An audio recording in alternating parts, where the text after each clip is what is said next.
Coming up next on Small Town Big Deal. Shiver me timbers. Is a certain co-host walking the plank today?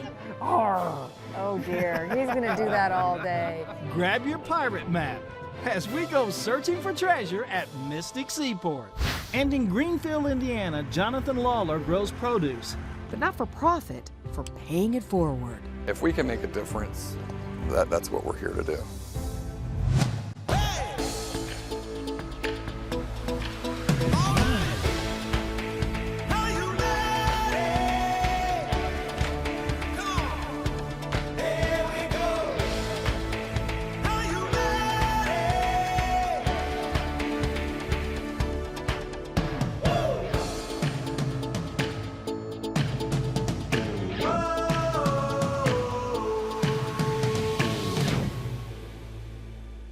Welcome to Small Town Big Deal. I'm Rodney Miller. And I'm Jan Carl. In the early days of America, in any coastal town, the art of shipmaking and anything nautical was a big deal. Absolutely, and we found a town along the eastern seaboard that is doing an amazing job keeping those maritime memories alive. And, you know, we think it's quite the treasure.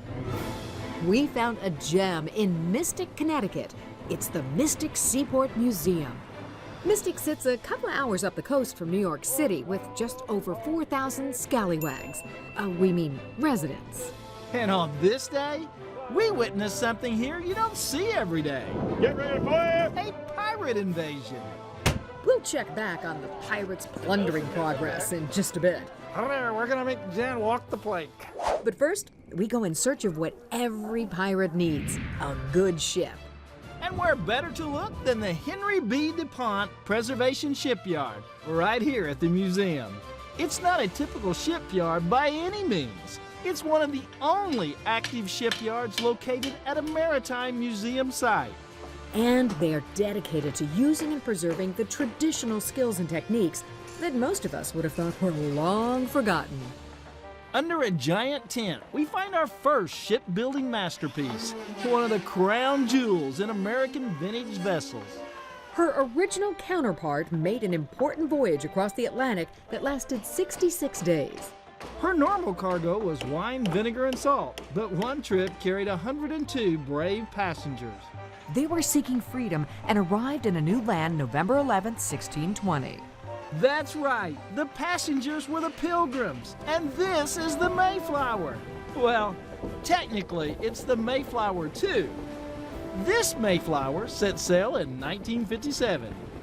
She's an amazing replica that was built and given as a gift of gratitude from the people of England to the people of the United States for assistance during World War II. For 6 decades, the Mayflower II has greeted an estimated 25 million visitors at Plymouth Plantation in Massachusetts. Modern ships made of steel and metals. The Mayflower II is a wooden vessel, and eventually, wood rots. Perry helped lead the team to investigate Mayflower II's condition. Take a look behind and inside things in strategic areas to see how bad it was. Kind of like a little biopsy. Exactly. And what they found led the Mayflower II here to undergo a massive restoration. Several years and $9 million later, replacing a large percentage of her wooden structure, she will be restored to her original glory. Sometimes we get some carpenters in who have done some house building, and we just tell them, throw away your square and your level and come on aboard. That's because there are no right angles here. Nearly every piece of wood on a boat is bent or curved on purpose. Right now, Mike Britton is working on the flooring of the main deck. But for Britton, the path to working on historic ships was quite different than most. Before coming here, I worked for 9, almost 10 years as a corporate attorney in New York and Philadelphia. How does one go from corporate attorney to a shipwright? I think the most key factor in it is having a really supportive wife. Mike knew after law school, practicing law would be his day job, but he was always drawn to the water, undeniable passion there. And I happened to walk past a boatyard where a couple of guys were out in the yard working on a wooden boat, and it occurred to me, like, people actually do this for a living. That's a job somebody has. Yeah, and it seems silly to say, but it just had never occurred to me before that people actually did this for a living. So, after 10 years of law and an important conversation with his wife, He enrolled in yacht restoration school. So, any regrets? Zero. No, this is a fantastic job. Mike and the other shipwrights are very aware that even though this is a replica, they're working on a piece of history. It's really special, and I couldn't be more honored to be part of it. All visitors can look inside the tent and witness for themselves this historic work being done. Founded back in 1929, the Mystic Seaport Museum is one of the first living history museums in the U.S., and now nearly 250,000 visitors come a year. You walk it, you touch it, and you hear it. When first I come to Don Cinetti helps keep seafaring songs alive at Mystic. Here he sings a traditional song of whaling. Whaling is significant in nautical history, but the U.S. outlawed it nearly a half-century ago, and this massive vessel is all that remains anywhere in the world of the traditional wooden whaling ships, the Charles W. Morgan. It was launched in 1841. The Morgan sailed for 80 years, at a time when whale oil was a premium product. So in 1855, the price of sperm whale oil in our money topped out at $55 a gallon. The high cost was due to the difficulty of whaling in the 19th century and early part of the 20th century. Sometimes the voyages lasted for years. You're going out there and sailing around the whole world at about 6 to 8 miles an hour. You're trying to catch a 100,000-pound animal from a rowboat with a spear at sea. This is not productive, you know. After years of an uncertain future, the Morgan came to Mystic Seaport in 1941. Visitors can still walk the deck, see where the crew lived, and relive this piece of history. Things are not locked away. You can touch things and see things, and there are people there that can explain them to you and answer questions. Coming up next, just a few things that maybe should be locked away. And our swashbuckling tour of Mystic Seaport continues.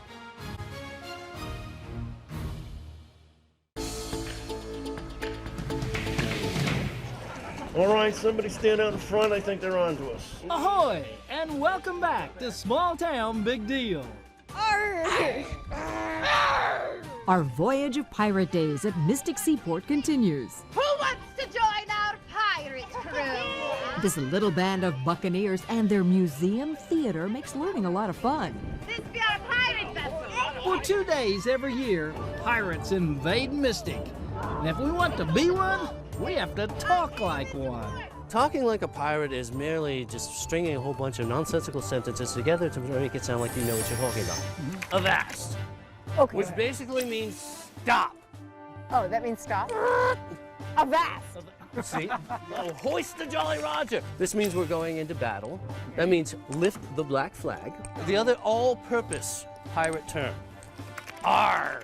Now try, can you tell them again? And R is just one of those words that you use when you don't have anything else to say. So what? Oh dear, he's gonna do that all day. These guys are pretty good at teaching us pirate talk. Hey, maybe? Or, oh, that's not even good. Really, Rodney? No. Rodney, you're growling. You're going, You gotta get the A. Arr, mateys, if Jan doesn't straighten up, she's gonna walk the plank. Arr. I got 2 words to that. Man overboard! But to be a pirate, the most important thing is to have a good ship. And rope was essential. Sailing a ship the size of the Morgan requires nearly 2 miles of rope. Here we go. And at Mystic, it's all hands on deck as they show you how rope is made. And here they even have the place that in the late 1800s was the largest maker of rope in the world. Okay, so most sewing machines have 1 bobbin, but this rope-making apparatus called the creel has 96. You're making lots of rope. Next on the list of pirate must-haves, a way to store all your supplies and, all your loot. So it's off to the village Cooper. So the Cooper was really kind of like an engineer. Yeah, people just go, oh, it's just a barrel. It's really a very sophisticated object. There's lots of mathematics and geometry going on in here. In the 19th century, this is how everything was shipped and stored. Then in 1920, they came along with the forklift and ruined everything. Jeff Rossi is keeping the art of hand-making barrels alive. You don't have to go to the gym after you've been here for the day. No, I don't. And I'll tell you, in the old days, you didn't mess with a Cooper. They were some tough guys. So they make a little notch like this. The barrel is truly a masterful container in ways I'd never thought about. If this was loaded with dry split corn, this would have weighed 426 pounds.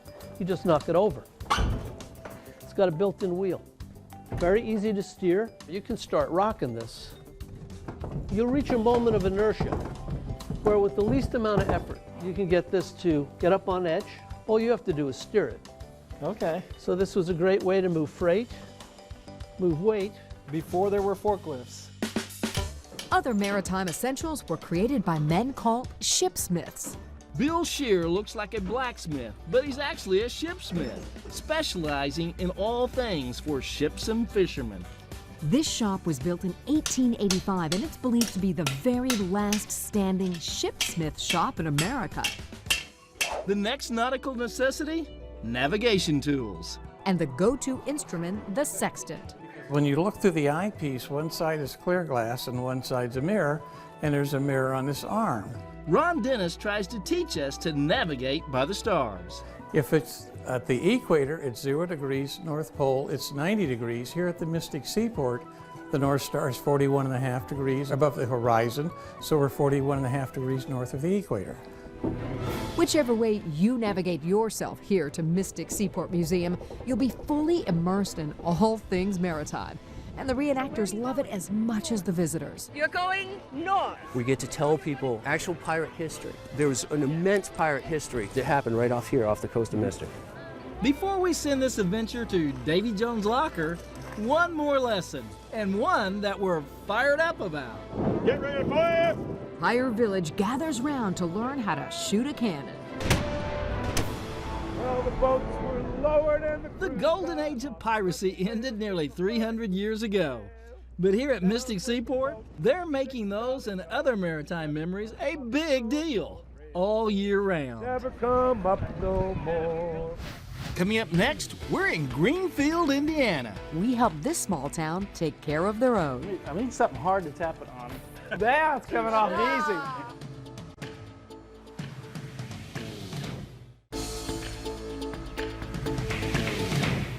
Welcome back to Small Town Big Deal. We are in Greenfield, Indiana, and I bet you couldn't guess we're at a produce farm.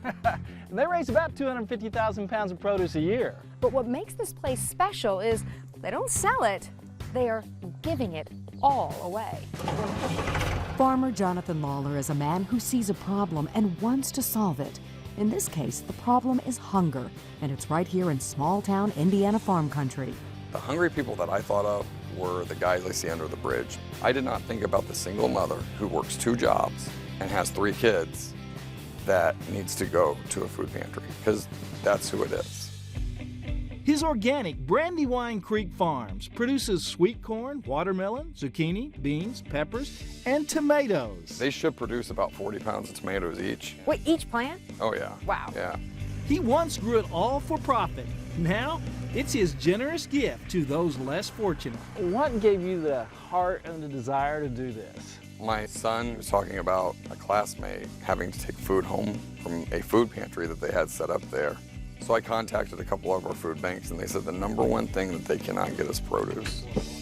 Now he supplies fresh produce to several central Indiana food banks like Greenfield's Kenneth Butler Memorial Soup Kitchen. What's it been like having Jonathan Lawler as a personal farmer? It is amazing. When I first met him, I was just bowled over. I thought, how can anybody want to take this profit-making business and give it all away? We're serving 120, 130 people a day. Wow. So it takes lots and lots of food. And the more fresh produce I can get, the healthier the meal is that they get. Greenfield is some 25 miles east of Indianapolis. About 22,000 live here. It looks like a model small town. I'm kind of surprised as they drive around this little town. It's hard to find much poverty or... Right, you don't think it's there, but it is. American agriculture is a huge business, run mainly by family farms. And Brandywine is a perfect example of the family farm. And I mean, he gets his entire family involved. That includes his wife Amanda and their 3 sons. What's the toughest job on the farm? The plant maintenance. Pulling weeds, do you do a lot of that? Yeah. Working with that boar in there, it's kind I'm a little bit afraid of him because today he actually grabbed the back of my boot. Growing up as a farm boy, believe me, I get it. It's tough pulling weeds and running from hogs while your friends are at the Dairy Queen. Do you feel like that's a tough life, being a farm boy? Not really. I mean, you'll definitely be better for it when you're older. Go all the way to the end, Dan. Just one visit to the soup kitchen moved the Lawlers' youngest son to contribute even more. He wanted his own crop that he wanted to grow this year, and he's already harvested it and given it to Kenneth Butler's soup kitchen, and he was very, very, very proud of it. But even with Daniel's help, the Lawlers can't do it all alone. They rely on volunteers. Helping this day were employees of Farm Credit Mid-America. Lori, why are you guys here today? You know, this lets us volunteer our time so that this food can get from this farm to the food bank more quickly. So who's ready to pick tomatoes? Wait, I have one question. Okay. Can I just pick and Rodney pull weeds? However you want to do it. I don't think so. So anything like that is good enough to pick? Absolutely. Okay. And you're more than welcome to taste. Ooh, cheers. It is really good. The key is not drowning. The family also gets financial support from sponsors, including Greenfield's own Hancock County Regional Hospital. The mission's easy to love, feed the hungry, and get people in touch with where their food comes from. And I know that's part of Jonathan's mission and the mission of what Hancock Regional Hospital is trying to do. The people of Greenfield also pitch in at the soup kitchen. Just reach in and grab an egg. And members of Greenfield's Northside Christian Church help out often. It's a real honor to serve. Christ did two things. He fed a lot of people, and he took care of the society's discarded. About how many people volunteer, total people work I've here? got over 800 volunteers on my roster. The companies come in, the Boy Scouts, Girl Scouts, the youth groups, the 4-H kids, the high school kids come in. I love to have the kids. But you had a big one today. I need something hard to tap it on. Oh. That's coming off easy. Anyone who watches our show a lot knows that Jan and I like a little friendly competition. Sometimes not so friendly. And did you know you could make a competition out of peeling eggs or cutting watermelon? He's going to be better at this than I am. Rodney, you're supposed to de-seed it. No. Did you see his face? You were faster than I am. Let's give him a big piece. Rodney's very generous. And I'm very stingy, apparently. Hey, these people are hungry. I'm mutilating every one of them. You have the bowl of misfit eggs. Oh my goodness. So kind of tap it all the way around like that. Now see, look. You do a really good job of peeling eggs. Who wins this competition? You win this.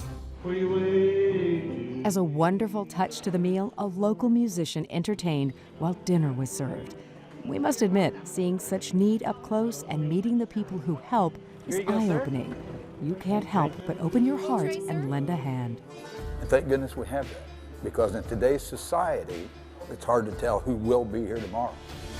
We came to Greenfield to do a story about Jonathan Lawler, but we learned that it's also a story about his family and about this small town where people see something that must be done and then they do it. If we can make a difference, that's what we're here to do. We'll be right back. Welcome back to Small Town Big Deal. We hope you've enjoyed this episode of Small Town Big Deal. Okay, it's not every day that you meet a farmer who can give away all that he grows. Pretty cool to tell John Lawler's story. Favorite part of Mystic Seaport? Well, there's a lot of cool stuff here. I mean, the Mayflower and all the cool architecture, but the pirates, I mean, they're really cool. He likes the pirates because they're naughty. So we're wishing you fair winds and safe harbors. And join us again next week when once again we celebrate the great stories from across America. Well done. Where are we going next week? Oh, I don't know. They better have a pretty big river if we're taking this. Shiver me timbers. Shiver me timbers. Arr.